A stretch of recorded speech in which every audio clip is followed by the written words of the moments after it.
Hi സ്നേഹിതരെ, സഹോദരന്മാരെ, കുഞ്ഞുമക്കളെ, വീണ്ടും ഒരു പ്രഭാതം തമ്പുരാൻ നമുക്ക് വീണ്ടും തന്നു.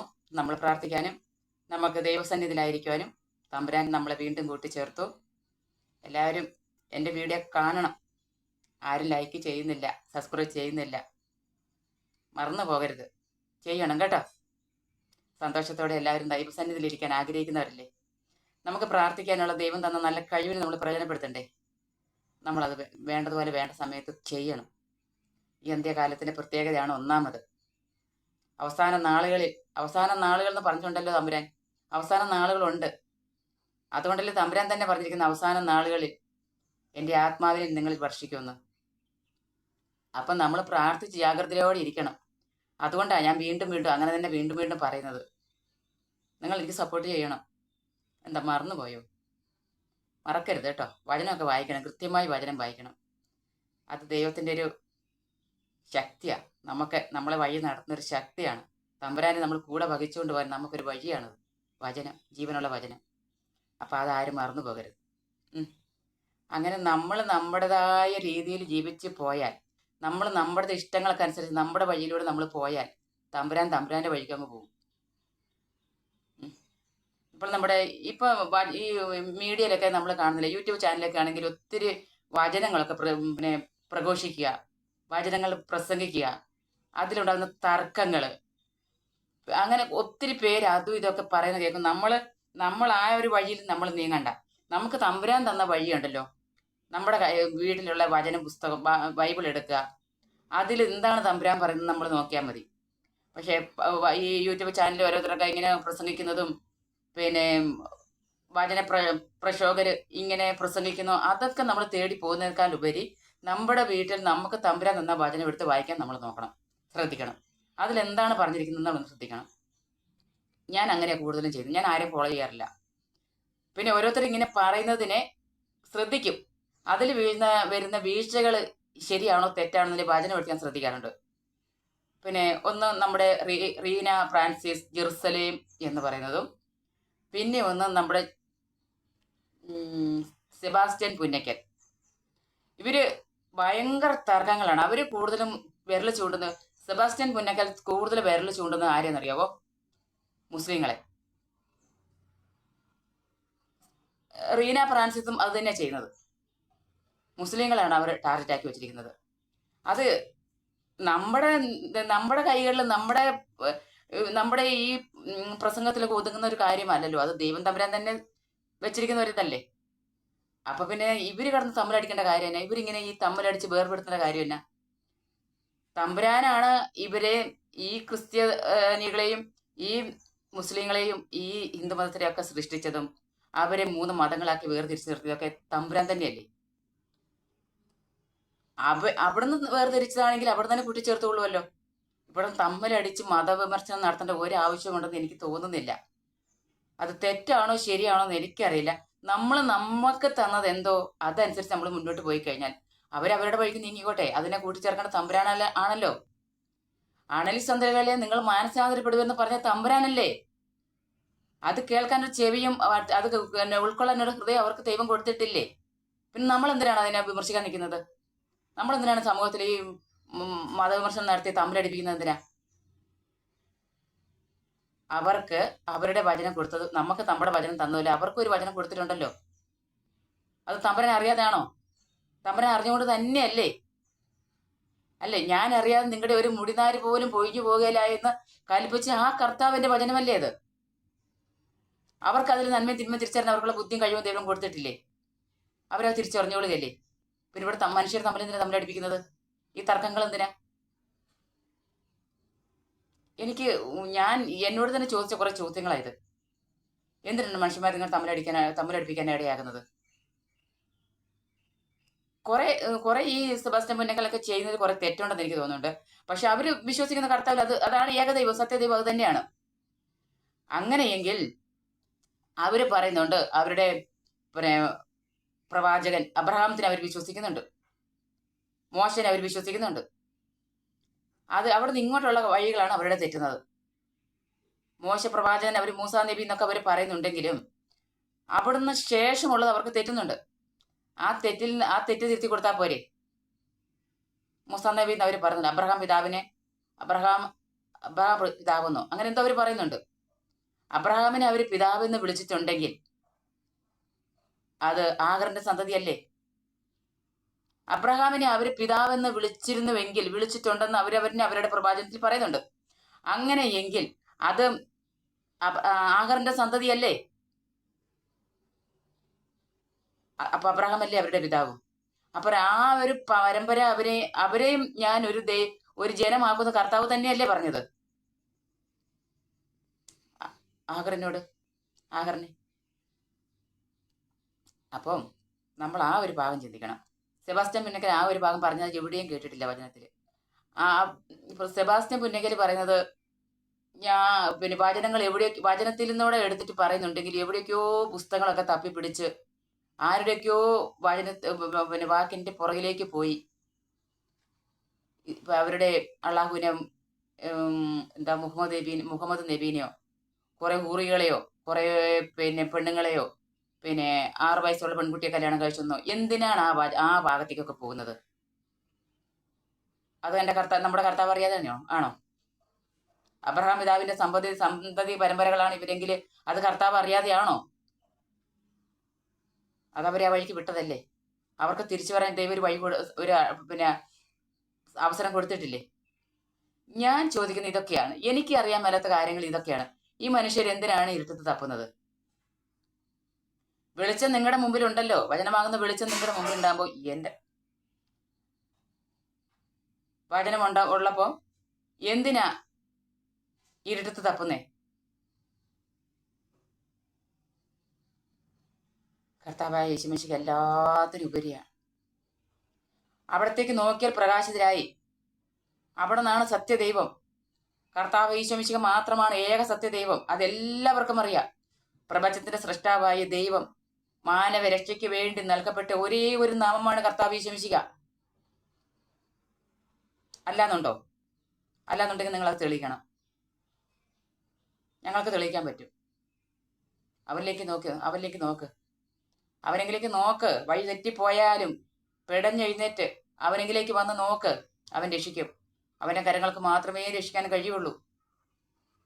അത് ഹിന്ദു മതസ്ഥരാണെങ്കിലും ക്രിസ്ത്യൻ മതസ്ഥരാണെങ്കിലും മുസ്ലിം മതസ്ഥരാണെങ്കിലും നോക്കിയേ മതിയാവൂ. ഇല്ലെങ്കിൽ ഇല്ല, നിങ്ങൾക്ക് രക്ഷയില്ല. മറ്റാരിലും രക്ഷയില്ല. ഹിന്ദു മതസ്ഥർ കാട്ടിക്കൂടുന്നതും മുസ്ലിം മതസ്ഥർ കാട്ടിക്കൂടുന്നതും ഒക്കെ വെറും വെള്ളത്തിൽ വരച്ചാൽ ജലരേഖ പോലെ മാഞ്ഞു പോകും. അവർക്ക് അവസാനം ഒരു രക്ഷയില്ല. രക്ഷപ്പെടണമെങ്കിൽ അവർ കർത്താവിലേക്ക് നോക്കിയാൽ മതിയാവും. മനുഷ്യവർഗത്തിന് പ്രത്യാശയാണ് മിശിഹായി എന്ന് പറയുമ്പോൾ അവിടെ ജാതിയോ മതമോ ഇല്ല സഹോദരങ്ങളെ. അവിടെ ജാതി ഇല്ല, മതമില്ല. ഏക സത്യദൈവം മാത്രമാണ് അവിടെ. ഏക സത്യദൈവം മാത്രം.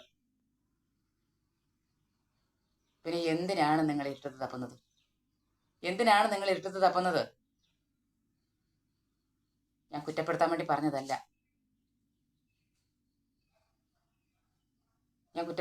പറഞ്ഞതല്ല. എല്ലാവരും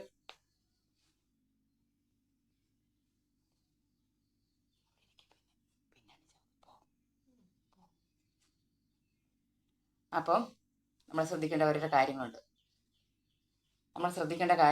നമ്മൾ സത്യങ്ങൾ മനസ്സിലാക്കണം. ഈ അവസാന കാലഘട്ടത്തിൽ ഇത്രയേറെ സത്യങ്ങൾ വിളിച്ചു പോകുന്ന എത്ര നല്ല മനുഷ്യരുണ്ട്. നിങ്ങൾ അവരുടെയൊക്കെ വചനം കേൾക്ക്. നിങ്ങളെ നേർവഴിക്ക് നയിക്കാൻ അല്ലാണ്ട് നശിപ്പിക്കാനല്ലല്ലോ ഈ വചനങ്ങളൊക്കെ ഇങ്ങനെ വിളിച്ചു പോകുന്നത്. തമ്പുരാന്റെ വചനത്തെ വിളിച്ചു പോയി നിങ്ങളുടെ പുറകെ നേടുന്ന നന്നാകു മക്കളെ എന്ന് വിളിച്ചു പറഞ്ഞത് ഞങ്ങൾക്ക് ലാഭമുണ്ടാക്കാൻ വേണ്ടിയല്ല. ഞങ്ങൾക്ക് ഇതുകൊണ്ട് എന്ത് ലാഭമാണ്? ഒരു ലാഭവുമില്ല. നേർവഴി കാണിച്ചു തരുന്നവരെ നമ്മൾ തള്ളിക്കളയരുത്. അത് ശരിയാണ്. അവരെന്തുകൊണ്ടാണ് ഇങ്ങനെ കിടന്ന് പറയുന്നത്? ഇതിൽ എന്തെങ്കിലും സത്യമുണ്ടോ? സത്യമുണ്ടെങ്കിൽ ഞങ്ങൾക്കത് കാണിച്ചു തരിക എന്ന് ഒരു വാക്ക് നിങ്ങൾ ചോദിച്ചാൽ മതി. എത്രയോ സഹോദരന്മാർ നിങ്ങളെ രക്ഷിക്കാൻ നിങ്ങളെ കൈനീട്ട് നിങ്ങൾ സ്വീകരിക്കും. ഞങ്ങളുടെ ഭാഗത്ത് എവിടെയാണ് തെറ്റ്, ഞങ്ങളുടെ മതത്തിൽ എവിടെയാണ് തെറ്റ്, ഞങ്ങൾക്ക് അതൊന്ന് തിരുത്തി തരാവോ എന്നൊരു വാക്ക് നിങ്ങൾ ചോദിക്കുക. ഇത് ലാഭനഷ്ടമല്ല, ഒരാത്മാവിന്റെ രക്ഷയാണ്. ലാഭനഷ്ടത്തിന് വേണ്ടി അല്ല ഇങ്ങനെ പറയുന്നത്. ആത്മാവിന്റെ രക്ഷയ്ക്ക് വേണ്ടി ഇങ്ങനെ പറയുന്നത്. അത് തിരിച്ചറിയണം മക്കളെ. ദൈവമക്കളെ തിരിച്ചറിയണം. നമുക്കിവിടെ വചനം വായിക്കാം. വചനം ശ്രദ്ധയോടെ നിങ്ങളൊന്ന് കേൾക്കണം. പത്രോസ് എഴുതിയ സുവിശേഷം, പത്രോസിൻ്റെ എഴുതിയ 1-ാം ലേഖനം 1-ന്റെ 13 മുതൽ 21 വരെയുള്ള തിരുവചനം. പത്രോസ് 1:13-21. ആകയാൽ നിങ്ങൾ മാനസികമായി ഒരുങ്ങി സമുചിതരുള്ളവരായിരിക്കുവിൻ. യേശുക്രിസ്തുവിന്റെ പ്രത്യാഗമനത്തിൽ നിങ്ങൾക്ക് ലഭിക്കാനിരിക്കുന്ന കൃപയിൽ പ്രത്യാശ അർപ്പിക്കുകയും ചെയ്യുവിൻ. മുൻകാലത്ത് നിങ്ങൾക്കുണ്ടായിരുന്ന അജ്ഞതയുടെ വ്യാമോഹങ്ങളിൽ അനുസരണയുള്ള മക്കളെന്ന നിലയിൽ നിങ്ങൾ വിധേയരായിരിക്കുവിൻ. മറിച്ച് നിങ്ങളെ വിളിച്ചവൻ പരിശുദ്ധനായിരിക്കുന്നത് പോലെ എല്ലാ പ്രവൃത്തികളിലും നിങ്ങൾ പരിശുദ്ധരായിരിക്കുവിൻ. ഇങ്ങനെ എഴുതപ്പെട്ടിരിക്കുന്നു, ഞാൻ പരിശുദ്ധനായിരിക്കുന്നത് കൊണ്ട് നിങ്ങളും പരിശുദ്ധരായിരിക്കുവിൻ. ഓരോരുത്തരും പ്രവൃത്തികൾക്കനുസരിച്ച് നിഷ്പക്ഷമായി വിധിക്കുന്നവനെയാണ് നിങ്ങൾ പിതാവെന്ന് വിളിക്കുന്നതെങ്കിൽ നിങ്ങളുടെ ഈ പ്രവാസകാലത്ത് ഭയത്തോടെ ജീവിക്കുവിൻ. പിതാക്കന്മാരിൽ നിന്ന് നിങ്ങൾക്ക് ലഭിച്ച വ്യർത്ഥമായ ജീവിത രീതിയിൽ നിന്ന് നിങ്ങൾ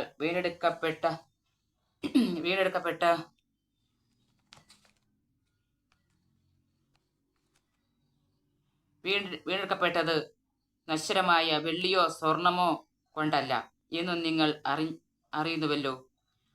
കറയോ കളങ്കമോ ഇല്ലാത്ത കുഞ്ഞാടിൻ്റേത് പോലുള്ള ക്രിസ്തുവിൻ്റെ അമൂല്യ രക്തം കൊണ്ടത്രേ.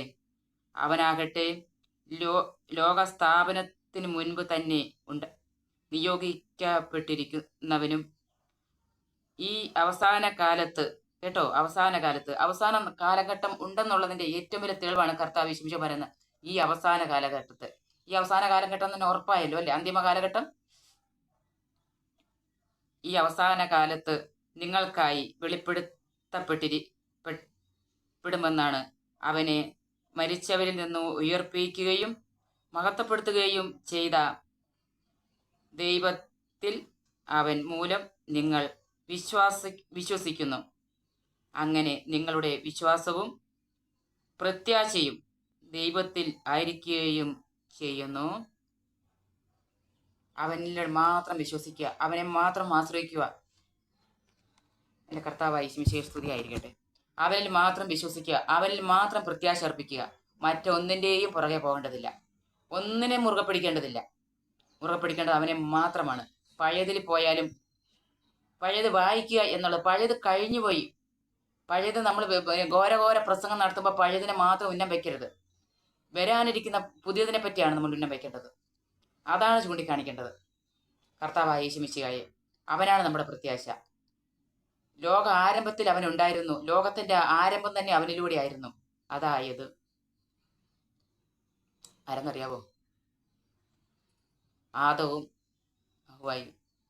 ആദം, കർത്താവായ ദൈവം അവനെയാണ് സൃഷ്ടിച്ചത്. മനുഷ്യന്റെ രൂപത്തിൽ, ദൈവത്തിന്റെ രൂപത്തിലും പാപത്തിലും ആദത്തെ മാത്രമാണ് സൃഷ്ടിച്ചത്. ആദമാണ് അവിടെ നിന്ന് ഇങ്ങോട്ട് ബാക്കിയുള്ളവരെല്ലാം സൃഷ്ടികർത്താവ്. ദൈവത്തിന്റെ കരങ്ങളിൽ ആദത്തെ ഹവ്വായി മാത്രമേ സൃഷ്ടിച്ചിട്ടുള്ളൂ. എൻ്റെ ഛായയിലാണ് അവൻ സൃഷ്ടിച്ചതെന്നാണ് കർത്താവ് പറഞ്ഞത്. അവന്റെ ജീവനാണ് ആദത്തിൽ പകർന്നത്. അവന്റെ ജീവൻ, ആ ജീവനാണ് നമ്മളിൽ.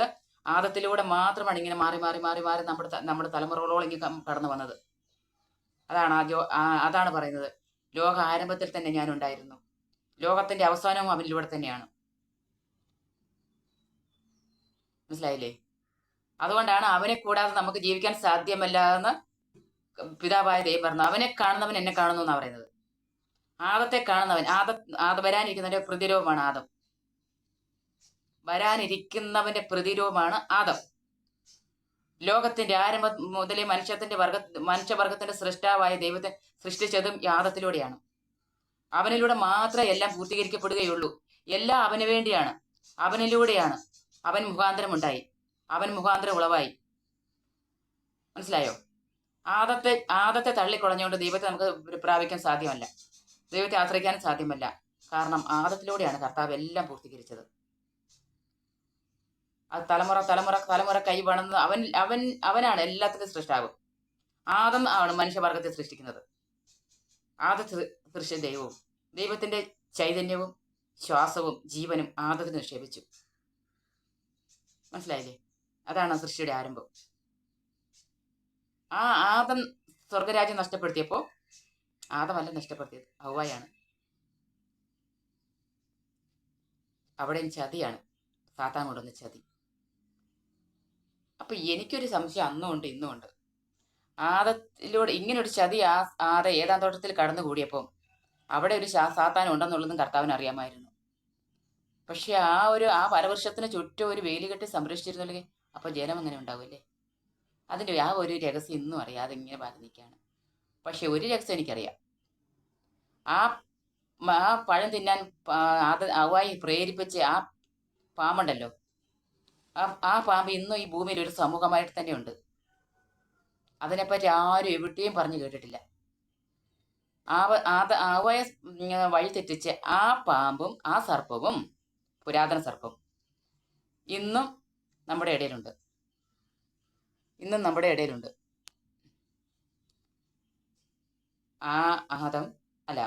ആ സർപ്പമാണ് ഇന്നും ഈ ഭൂമിയിൽ ഇന്നൊരു സമൂഹമായി, ഇന്നൊരു ജനതയായി, ഇന്ന് അവർക്കൊരു ദൈവമായി, ഇന്ന് ഭൂമിയുടെ നരകമായി ഈ ഭൂമിയിൽ ഇന്നും പാവങ്ങളെയും നമ്മളെപ്പോലുള്ള പാവങ്ങളെയും ദൈവത്തിന്റെ തിരഞ്ഞെടുക്കപ്പെട്ടവരെയും വഴി തെറ്റിച്ചുകൊണ്ട് ഇന്നും നമ്മുടെ പുറകെ കൂടിക്കുന്നവരാണ്. അത് എവിടെയും ഒരു വചനത്തിലും പറഞ്ഞു കൊടുത്തിട്ടില്ല. പക്ഷെ ഇവിടെ എനിക്ക് ഞാൻ ഓരോന്നോരോന്ന് എടുത്ത് പറയാൻ എനിക്ക് പറ്റും. പക്ഷെ എനിക്ക് പേടിയുണ്ട്. അവിടെ ഒരു മതവിമർശനങ്ങൾ ഉണ്ടാകും. അപ്പോൾ അത് തിരിച്ചറിഞ്ഞ് നമ്മൾ മുന്നോട്ട് പോകാനാണ് ദൈവം നമ്മളോട് പറയുന്നത്, കർത്താവായ യേശുമിശിഹ പറയുന്നത്. അവരിൽ നിന്ന് നമ്മളെ മോചിപ്പിക്കാനാണ് കർത്താവ് കുരിശിലേറിയത്. അവരിൽ നിന്ന് നമ്മളെ വിടുവിക്കാതിരിക്കാൻ മാർഗമില്ല. പാപം ചെയ്തു നമ്മൾ നരകത്തിലേക്ക് വീണു. ആ നരകത്തിൽ നമ്മുടെ കൂടെ ഇവൻ വന്നു. ആര് വന്നു? ഹവ്വായെ വഴി തെറ്റിച്ച് ആ സർപ്പം. കർത്താവ് നമ്മുടെ കൂടെയുണ്ട്. കർത്താവ് നമ്മുടെ കൂടെ അന്ന് അവരുടെ കൂടെ വന്നില്ലായിരുന്നുവെങ്കിൽ ഇവൻ നമ്മളെ ഏത് നിരത്തിലാക്കി തീർക്കുന്നു അറിയാമല്ലോ. ആ ഒരു അടിമത്തൊക്കെയാണ് വന്നിരിക്കുന്നത്. ഏതെന്നറിയാവോ? ഫറവോന്റെ അടിമത്തൊക്കെ വരുന്നത് ഈ സാത്താന്റെ ഒരു സമൂഹമാണത്. അവനെ വഴിതെറ്റിച്ച ആ സർപ്പമില്ലേ, അവരുടെ പരമ്പരാഗതമാണ് ഫറവോന്റെ അടിമത്തം. ഇതൊക്കെ അങ്ങനെ കിടക്കുന്നു. അതൊക്കെ വലിയൊരു കഥയാണ്. അതൊക്കെ ആ ഭാഗത്തേക്ക് ഇറങ്ങിച്ചെന്നാൽ നമുക്കത് വിവരിച്ച് പറഞ്ഞാൽ ഉൾക്കൊള്ളുന്നവരുണ്ട്, വിശ്വസിക്കുന്നവരുണ്ട്, തള്ളിക്കളയുന്നവരുണ്ട്, വിശ്വസിക്കാത്തവരുമുണ്ട്. അങ്ങനെ കുറേയേറെ ജനതകളുടെ ഇടയിലാണ് നമ്മൾ ഇന്ന് ജീവിച്ചു പോകുന്നത്. അവിടെ നിന്നൊക്കെ നമുക്ക് വീണ്ടെടുക്കണമെങ്കിലേ കർത്താവായ യേശുമിശിഹയുടെ ആ തിരുരക്തമല്ലാണ്ട് മറ്റൊന്നിനും പറ്റുകയില്ല. കർത്താവായ യേശുമിശിഹ ആദം പാപം ചെയ്തു, ഒരു മനുഷ്യനോട് പാപം കടന്നു വന്നു. ഒരു മനുഷ്യരുടെ പാപത്തിൽ നിന്ന് നമുക്ക് മോചനം ലഭിച്ചു, വീണ്ടെടുക്കപ്പെട്ടു. ശപിക്കപ്പെട്ടതായി ഒന്നുമില്ലാതെ കർത്താവ് നമ്മളെ വീണ്ടെടുക്കുകയാണ് ചെയ്തത്, കർത്താവിന്റെ തിരുരക്തത്താൽ. അല്ലാന്നുണ്ടെങ്കിൽ നിങ്ങൾക്ക് ഇതിന് കമന്റ് ഇടാം. ഇതിലെവിടെയെങ്കിലും ഒരു സംശയം നിങ്ങൾക്ക് വന്നാൽ നിങ്ങൾക്ക് കമന്റ് ഇടാം, ഞാൻ അതിന് മറുപടി പറയാം. ദൈവമക്കളെ, നമ്മളങ്ങനെ എല്ലാം മനസ്സിലാക്കി കർത്താവായ യേശുമിശിഹയുടെ മരണവും ഉത്ഥാനവും രക്തം ചിന്തലും പീഡാനുഭവവും എല്ലാം ഇതിൻ്റെ ഒരു ഭാഗമാണ്. അല്ലാണ്ട് വെറും ഒരു പിശാചിൽ നിന്ന് നമ്മളെ വീണ്ടെടുക്കാനൊന്നും കർത്താവിന് രക്തം ചിന്തേണ്ട ആവശ്യമൊന്നുമില്ല. മനസ്സിലായോ? പാവമോചനം നൽകുന്ന രക്തം ചിന്തയിലൂടെ മാത്രമേ പാപം ഉണ്ടാവുള്ളൂ. ഇതിൻ്റെ ഇടയിൽ സെബാസ്റ്റ്യൻ പുന്നക്കലിനോട് ഒരു മുസ്ലിം സഹോദരി ചോദിക്കുന്നത് കേട്ടോ, അവരുടെ സംവാദത്തിൽ. കർത്താവ് ഏക ദൈവമല്ലേ, സത്യദൈവമല്ലേ, പരിശുദ്ധനല്ലേ, ദൈവമല്ലേ, പിന്നെ എന്തിനാണ് പീഡയേറ്റത്? പിന്നെ എന്തിനാണ് പിശാചിനാൽ പരീക്ഷിക്കപ്പെട്ടത്? പിന്നെ എന്തിനാണ് കുരിശിലേറ്റി മരിച്ചത്? കർത്താവിനെല്ലാം സാധിക്കുമല്ലോ എന്ന്.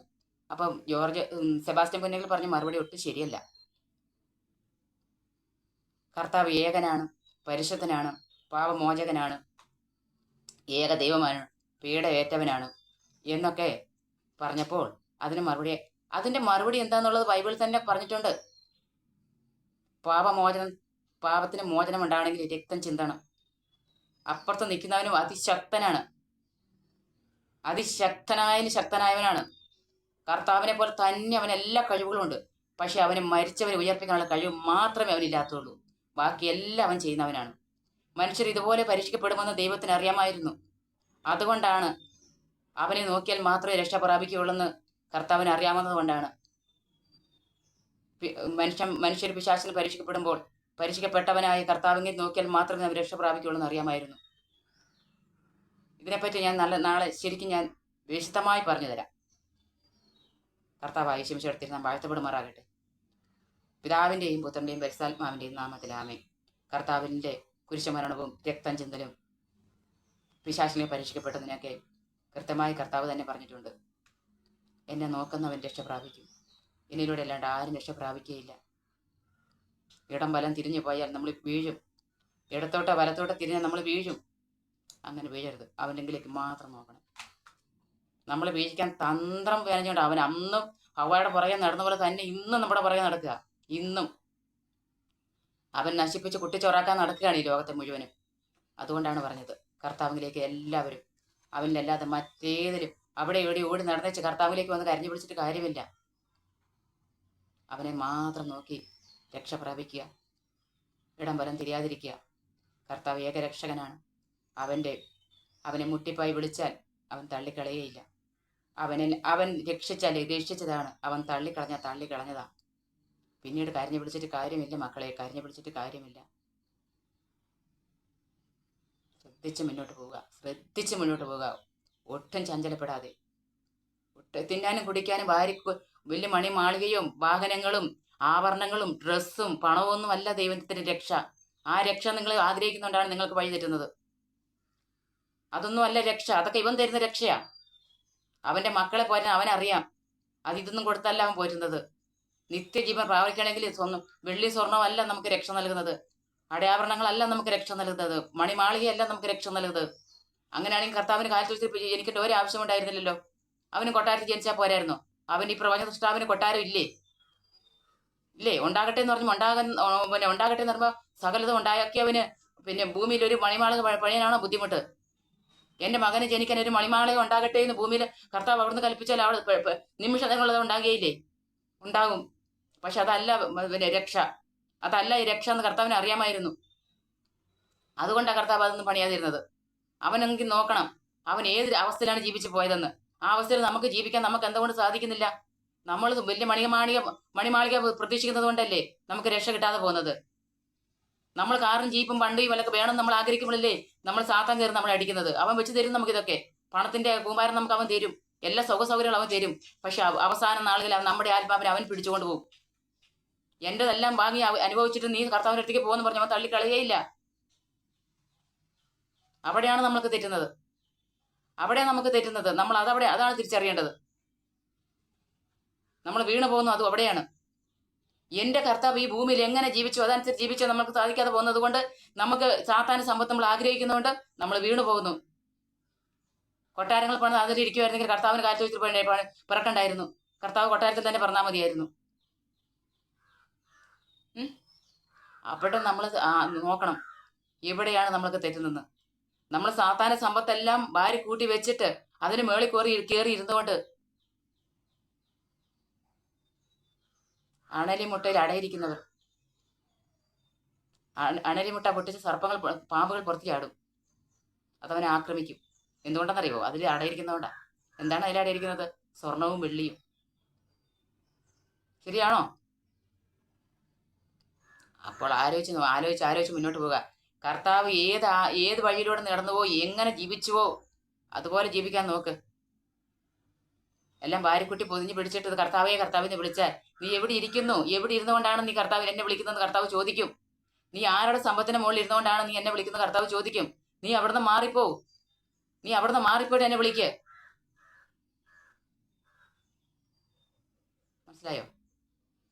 മനസ്സിലായോ ഞാൻ പറഞ്ഞതിന്റെ അർത്ഥം?